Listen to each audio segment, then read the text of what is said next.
Y bien, como decíamos, pues este lunes que viene, el lunes primero, ¿no? Lunes 1 de diciembre, pues comienza la COP, la famosa COP20, que reúne a representantes de todo el mundo para ponerse de acuerdo en los preacuerdos de la reunión de París del próximo año, donde es, en fin, una especie de nuevo Kioto, digamos, un gran acuerdo mundial. Se espera que se llegue para reducir las emisiones orgánicas. Estamos con Manuel Pulgar Vidal, ministro del Ambiente. Ministro, buenas noches. Hola Jaime, ¿cómo estás? Buenas noches. Antes de entrar a ese tema, brevemente, hay este asunto con Hernando de Soto que señala que hay solamente 5 mineros informales que se han formalizado, que no funciona el sistema, que sí, muy complicado, muy costoso, muchos días, muy largo, no está funcionando y él va a elaborar, o en fin, se ha reunido con los mineros informales representándolos para presentar una propuesta. Usted tuvo una discusión con él, pero digamos hay un cuestionamiento fuerte. ¿Qué van a hacer? ¿Lo van a llamar? ¿Van a ver qué es lo que está planteando? Bueno, yo creo, Jaime, que toda persona está legitimada para presentar las propuestas que estime convenientes sobre procesos que tienen que ver con asuntos complejos como ese de la formalización de la minería. Estoy esperando la propuesta, porque la propuesta pareciera que no existe hasta la fecha. No hay ninguna propuesta ni en la web ni ha sido presentada. Lo que hay es un documento de 2 hojas que plantea algunas ideas que son muy genéricas. Pero vamos un poco a la pregunta o al comentario que tú has hecho. La formalización no solamente hay que verla como números, hay que verla con el conjunto de elementos que se ha podido avanzar, que son muy exitosos, que tienen que ver con trazabilidad, tienen que ver con control de exportación, que tiene que ver con procesos penales, que tiene que ver con interdicción, que tiene que ver con nuevos instrumentos que son simplificados y muchos otros elementos. Pero vamos al número si es que quieres. Una noticia de Puno dice, ya hay 7 empresas formalizadas en la región Puno. Significa que operadores pequeños se asociaron en empresas y 7 formalizadas. Y sigue el director regional de minería diciendo, un aproximado de 22 empresas están en proceso de obtener el permiso para el inicio de operaciones, que es la formalización en sí. Mientras que en el trámite extraordinario 64 empresas ya iniciaron a presentar su instrumento de gestión ambiental correctivo, de los cuales 17 estarían a puertas de formalizarse. Solo en Puno. Ten en cuenta, Jaime, que es un conjunto de 300.000 mineros informales. El proceso, Jaime, y tú lo sabes porque me has entrevistado sobre el tema, se inició con 70.000 personas. Esas suscribieron su declaración de compromiso. Fue interesante ayer en la entrevista que le hiciste al economista, el señor Hernando de Soto, que él habló de 400.000, pero luego el representante FENAMARPE dijo, no somos 400.000, somos 200.000.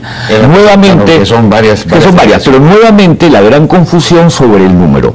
El proceso de formalización que se inició con una declaración de compromiso llevó a que en un inicio hubiesen 77.000 declaraciones de compromiso presentadas.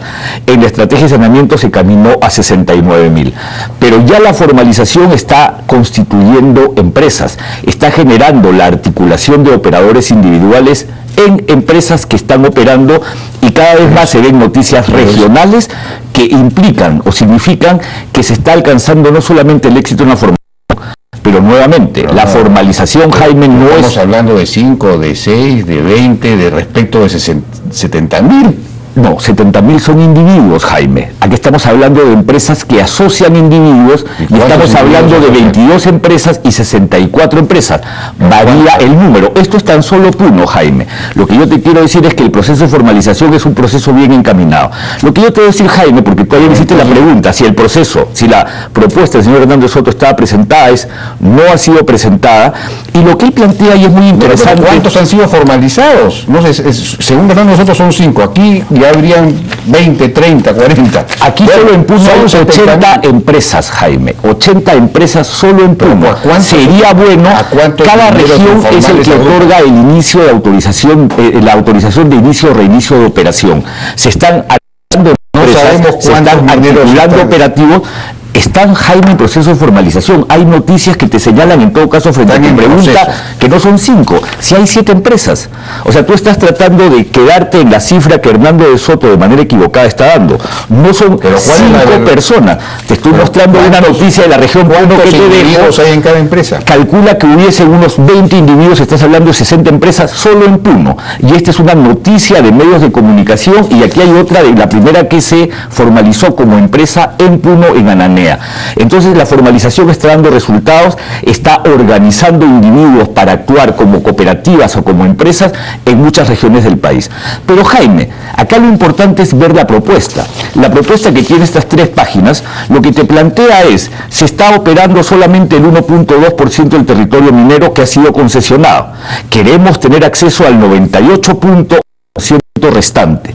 En ese 98.8% hay concesionarios mineros que han seguido su procedimiento ante Ingemet, que tienen una concesión que en algunos casos están explorando, en algunos casos están haciendo los estudios de factibilidad. ¿Qué vamos a hacer? Les quitamos la concesión para dársela a aquellos que ingresaron a estas concesiones en una reforma agraria minera. ¿Tú has leído la propuesta que está en estas 2 páginas? Bueno, es lo que te plantea una persona de un enfoque liberal.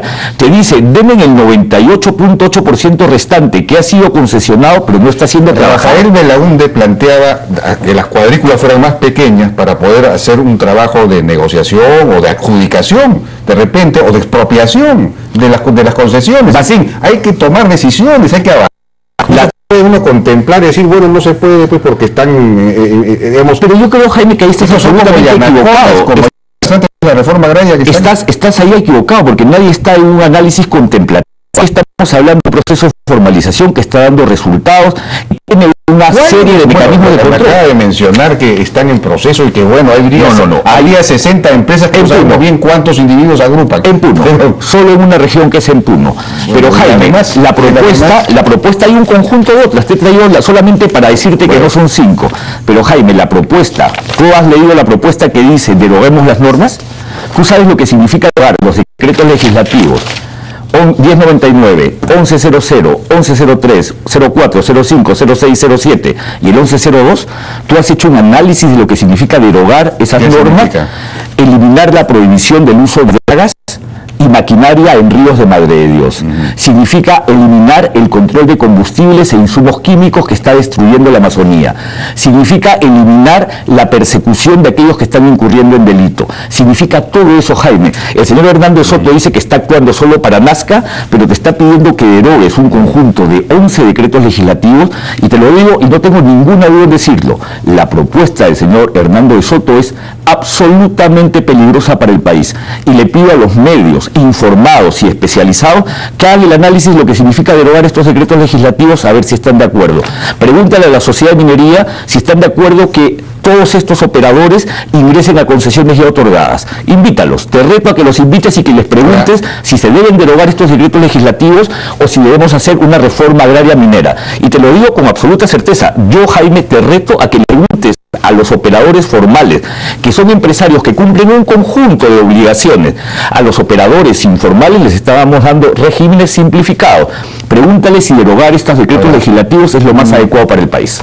De acuerdo, pero aquí estuvo antes de Hernando de Soto en 2 ocasiones Rafael Belaúnde, que no es Hernando de Soto y que explica con mucha claridad el tema, y él también señaló que es costosísimo, que esto no funciona, que los procesos de formalización parecen diseñados efectivamente desde un escritorio y que no funcionan.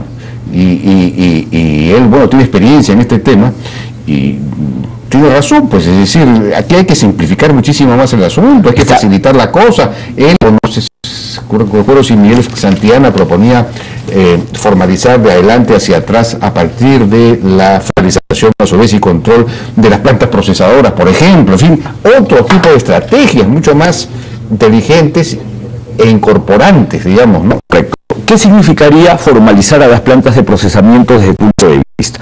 Las plantas de procesamiento, Jaime, son aquellas que procesan el mineral y que en la legislación peruana, si procesan hasta 350 toneladas métricas día, están en el régimen de la pequeña minería y son regidas, reguladas y fiscalizadas por el gobierno regional. todas las plantas, que son como 50 en Chala y en Nazca, pregúntale al señor Santillana, al señor de Soto o al señor Belaunde, que procesan minerales en estas dos regiones del país, procesan entre 600 y 700 toneladas métricas. Es decir, deberían estar en el régimen común del procesamiento minero del gobierno nacional. ¿Eso es lo que hay que hacer entonces? Nosotros presentamos un proyecto de ley ante el Congreso. Para que se ingrese en todo caso, vamos a mirar si están cumpliendo la norma desde Ocinermin, desde Sunafil y desde el OEFA. Claro. Vamos a mirar cómo está su cumplimiento. Lo detuvieron en el Congreso, un congresista, en especial el congresista Cabrera, que presentó cuando iba a ser discutido en el Pleno un proyecto alternativo, obviamente con todo el respaldo de entidades para que ello no se discuta. ¿Por qué? Porque a nivel de los gobiernos regionales, Jaime, el nivel de fiscalización documentado por OEFA de fiscalización de gobiernos regionales a estas plantas es del 2%, porque les bajan la tranquera y no les dejan entrar. Lo denuncio en los medios, he hablado en el Congreso, he ido a la Comisión de Pueblos Andinos, Amazónicos, Ecología de Amazonía, he pedido, y lo vuelvo a decir a los medios, que el Congreso discuta ese proyecto de ley.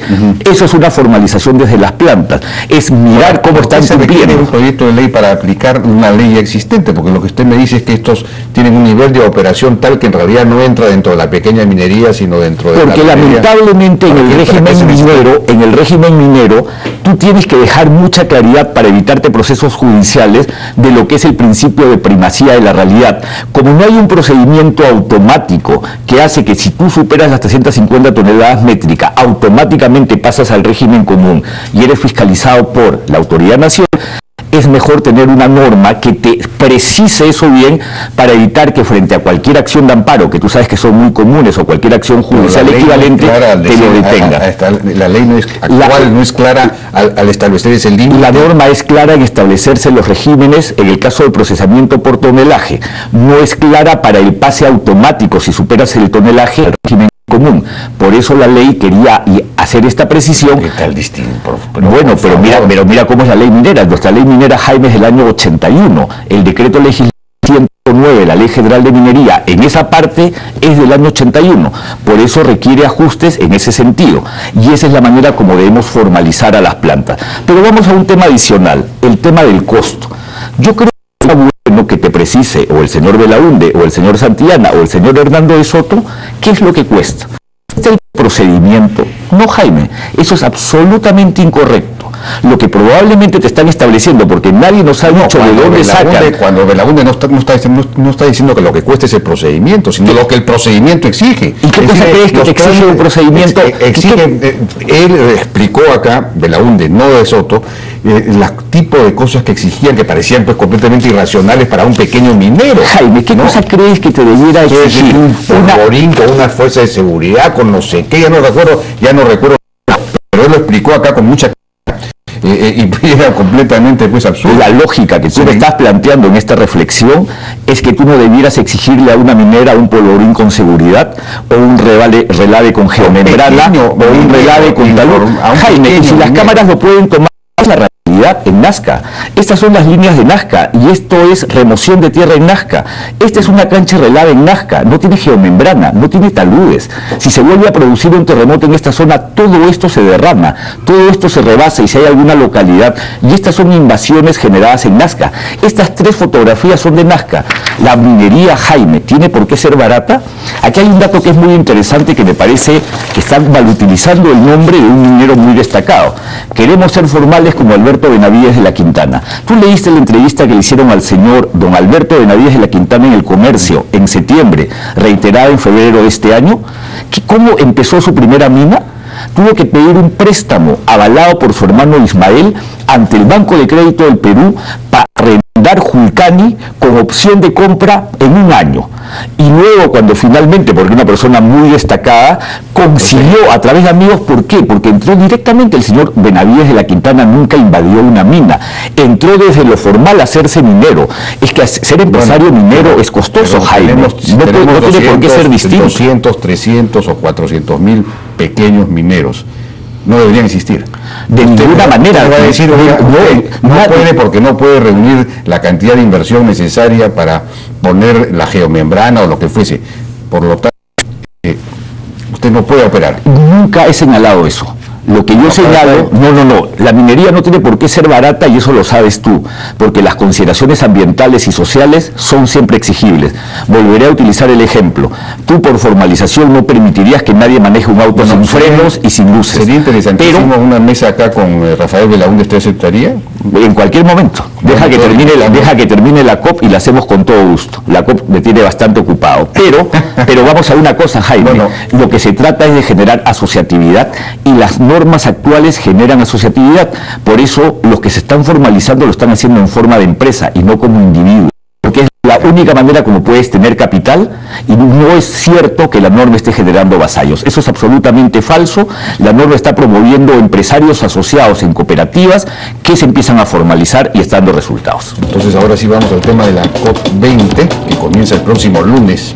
Se supone que es la COP preparatoria de la próxima, que es la COP21 en París, en donde se deben alcanzarse grandes acuerdos para reducir las emisiones de CO2 al año 2050, no sé exactamente a qué año, pero reducirlas significativamente para no producir, digamos, una catástrofe climática mundial. Bueno, ¿cómo va ese proceso? Vamos avanzando, vamos a conseguir acá preacuerdos suficientemente fuertes como para que la reunión de París sea exitosa, porque la reunión anterior, la de Copenhague, que creo que fue el 2009, en la que se suponía que se iba a llegar a estos acuerdos, fracasó. Entonces esta puede fracasar. ¿Cómo vamos? Yo creo que vamos bastante bien. Creo que hay grandes diferencias entre los procesos. 2009 efectivamente se esperaba lograr un acuerdo climático, no se obtuvo. La COP se cerró sin ningún acuerdo y eso se consideró en algún momento como que un gran fracaso dentro de este esquema de gobernanza climática donde los países se reúnen para tomar acuerdo. 2 años después, el 2011, en Durban, Sudáfrica, se adopta un nuevo acuerdo, una plataforma, para decirlo con más claridad, en donde se dice, vamos a iniciar un nuevo proceso para que no más tarde de 2015 suscribamos un nuevo acuerdo climático global y vinculante. Utiliza esos términos. Ese proceso se inició en Varsovia, y algunos miran Varsovia con cierto pesimismo. Yo creo que Varsovia obtuvo lo que podía obtener. Sí, en Lima, que yo no la llamaría de ninguna manera una reunión preparatoria, Lima es uno de los elementos clave, es el eslabón de la cadena que une los otros eslabones, y ahora te voy a contar cómo estamos avanzando, y Lima debe dejar las cosas muy maduras para que en París se suscriba un acuerdo climático bajo las condiciones de la plataforma de Durban. Tú sabes, Jaime, que este es un proceso de negociación, y este es un proceso de negociación que no solamente se da durante las conferencias, es decir, en este caso específico, el 2014, no es un proceso que se va a dar de negociación solo del 1 al 12 de diciembre. Este es un proceso que ya ha tenido 3 reuniones de negociación formales, en abril, en junio y en octubre, las 3 en Bonn, Alemania, porque ahí está la sede de la Secretaría de la Convención, y que ha tenido obviamente muchos espacios no formales de negociadores, como la reunión que hicimos con 40 delegaciones, negociadores de 40 países en Lima en octubre, o estas reuniones de las mayores economías del mundo que se reúnen 4 veces al año para avanzar los elementos de la negociación. Lo que la última reunión de octubre de Bonn nos ha dejado es un documento bastante avanzado que es lo que vamos a discutir en Lima para convertirlo en un borrador de acuerdo, que es uno de los objetivos de la COP20. Pero ese acuerdo, todas las obligaciones que están vinculadas al acuerdo, recordando que en el tema climático lo que se discute es mitigación, se discute finanzas, se discute construcción de capacidades, transferencia. Mitigación es cómo vamos a reducir los gases de efecto invernadero en un periodo determinado. Y eso es un elemento central. Bueno, ahí no ha habido hasta ahora los más comprometidos en eso, de los países que emiten fuertemente, son los europeos, ¿no? Ellos se han comprometido, me parece, a reducir en un 80% la emisión. Ellos adoptaron en octubre, creo que el 23 de octubre, en Bruselas, en el Consejo de la Unión Europea, una decisión de cortar el 40% de las emisiones de gases de efecto invernadero al año 2030. Pocos días después, recientemente, hubo este anuncio con ocasión de la reunión de APEC en China, entre los Estados Unidos y China, donde los Estados Unidos plantea una reducción de 30% al mismo año, al 2025 me parece que es, y China lo que plantea es hasta dónde va a incrementar su pico y luego cómo va a ser una curva descendente de emisiones. ¿Y a su vez, para llegar a cuánto? Eso todavía no lo han señalado y establecen un acuerdo de cooperación energética. Tener ya a Estados Unidos y China es un gran avance porque estamos hablando de Estados Unidos como el mayor emisor histórico acumulado y China como el mayor emisor anual en volúmenes. Entonces son los dos grandes emisores. ¿Cómo se va a expresar, digamos, la medición, el acuerdo? Hay que... cantidad de toneladas per cápita, por ejemplo. No, se suele expresar en compromisos por país que luego los países lo distribuyen internamente en función a los que son sus fuentes de emisión. No hay una unidad de medición, no hay una vara única. Suele haber una valla, pero uno de los temas de la discusión, Jaime, que aún está en negociación, es cómo diferenciamos las responsabilidades. Y aquí es muy interesante. Kioto, que se suscribió el año 97, tenía un mecanismo de reducción de emisiones que algunos consideraron modesto, de 5.2% de reducción de los niveles de emisión de 1990, solo a cargo de los países desarrollados. Hoy día algunos países cuestionan que solamente sean los desarrollados porque están los emergentes, estas economías que empiezan a ser desarrolladas, que han incrementado significativamente sus emisiones. Al final del día yo creo que el Acuerdo de París lo que va a establecer es un balance entre las realidades domésticas de cada país y el acuerdo global.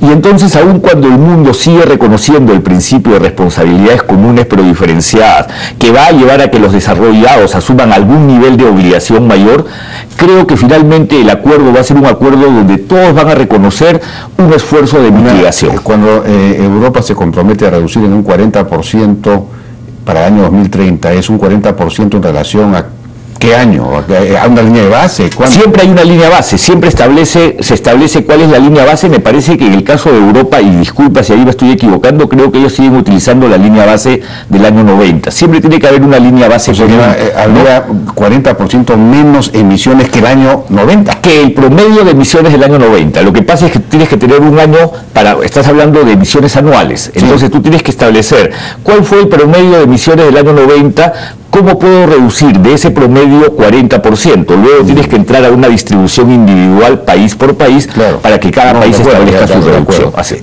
La posibilidad de reducir las emisiones de carbono a, digamos, a 40%, una línea de base, etcétera, supone un cambio tecnológico total, es decir, unas tecnologías de generación de energía distintas. Así es. Mira, está muy vinculado, sé que hay muy poco tiempo. Matriz energética es fundamental y ahí estás hablando de una fuerte orientación de los países desarrollados en energías renovables no convencionales, viento, solar, geotermia, mayomotriz. Digamos, ya puede competir con la ha bajado el costo y se ha incrementado la eficiencia, y eso es lo que está pasando con estas tecnologías. Pero te voy a decir una cosa para que veas que no solo es tecnologías. Gran parte de las emisiones de gas de efecto invernadero se producen en las ciudades. Porque, por ejemplo, en el Perú no suele ocurrir porque nosotros no solemos utilizar sistemas de climatización, es decir, sistemas de aire acondicionado. Pero en muchos países europeos, muchos la falta de térmica en la construcción y la falta de sistemas de iluminación natural en los edificios hace que el consumo de energía te genere una fuerte presión en las emisiones. Por eso el concepto de estos sostenibles y térmica en la construcción es fundamental. Europa, y justamente va a haber una reunión pronto con ocasión de la COP, del creo que se llama Green Building Council, justamente Londres está haciendo un cambio de todos los viejos edificios para que haya una térmica adecuada que permita que justamente no se produzcan ese nivel de emisiones que hoy día producen las ciudades. Y en el caso peruano, porque a los televidentes les interesa el caso peruano, el 39%, se ha ajustado la cifra, antes era 40, 39% de nuestras emisiones son causadas por la deforestación y cambio de uso del suelo, 20% las fuentes de la agricultura, y un 18% las fuentes de energía. Entonces, obviamente nuestras iniciativas vinculadas a la mitigación tienen que estar orientadas a controlar la deforestación y cambio de uso del suelo. Y por eso la carta de intención que hemos firmado con Noruega, que permitirá canalizar $300 millones en donación en función al cumplimiento de ciertas condiciones en materia forestal, está orientada a ese propósito. Nosotros podemos, con un buen manejo forestal, controlar la fuente de lo que hoy día es la mayor emisión. ¿De qué se trata? Para decirlo en términos muy simples, el bosque tiene que tener un valor. Porque tú sabes que quien te tala un bosque es porque encuentra que es más valioso, más beneficioso convertirlo en una chacra. Es más beneficioso talarlo para obtener la madera.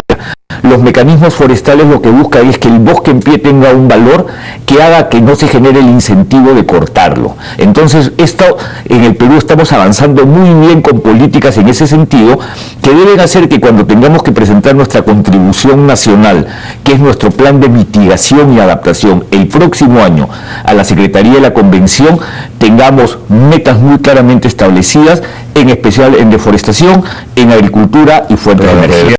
Hacer ese forestar, es decir, fomentar las plantaciones forestales para poder volver a sembrar las 10 millones de hectáreas que se han deforestado. Correcto, cuando estoy hablando, eso es lo que deberíamos hacer. Cuando estoy hablando del manejo forestal sostenible es mantener el bosque en pie y reforestar áreas deforestadas o aforestar zonas que nunca tuvieron bosques. Es obviamente el paquete integral. Plantaciones comerciales que pongan más en valor, nosotros exportamos poquísimo ese recurso más subutilizado que tenemos. Ahí lamentablemente tenemos que tomar decisiones también en la manera como se está generando el cambio del suelo, la manera como se está dando esa autorización desde lo regional que te está generando un problema de deforestación que tenemos que saber controlar. Justamente estos mecanismos de donación que estamos canalizando son para orientar ese manejo forestal sostenible. Bueno, las regiones están colaborando con los taladores ilegales cuya labor es legalizada por las regiones. Ahí hay una cosa increíble. La tala ilegal efectivamente tiene un problema en la asignación de derechos. O sea que nosotros nos comprometemos a tener, bueno, ya nos hemos comprometido en una reunión de estas anteriores a tener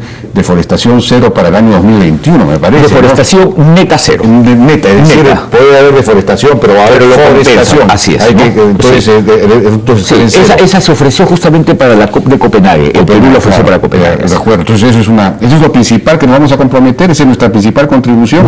No, porque ahora cambiaron las cosas, porque por ejemplo, para tú estar en los mercados de carbono que te permiten canalizar estos recursos para darle valor al bosque en pie, tienes que cumplir una serie de condiciones que el Perú está avanzando en ellas. Para empezar, tienes que hacer mapas forestales, inventarios forestales que le estamos haciendo el MINAGRI y el MINAM con apoyo de la FAO.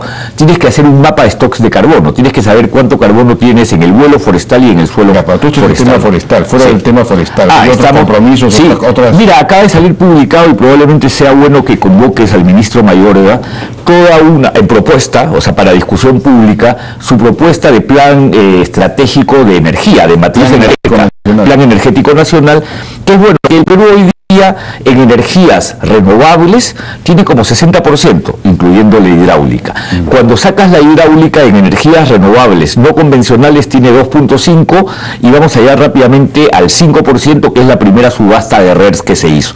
Una vez llegado a ese 5% de RERS, se va a analizar desde el sector, obviamente, la posibilidad de una nueva subasta de RERS, porque tenemos un potencial que hemos explotado cero.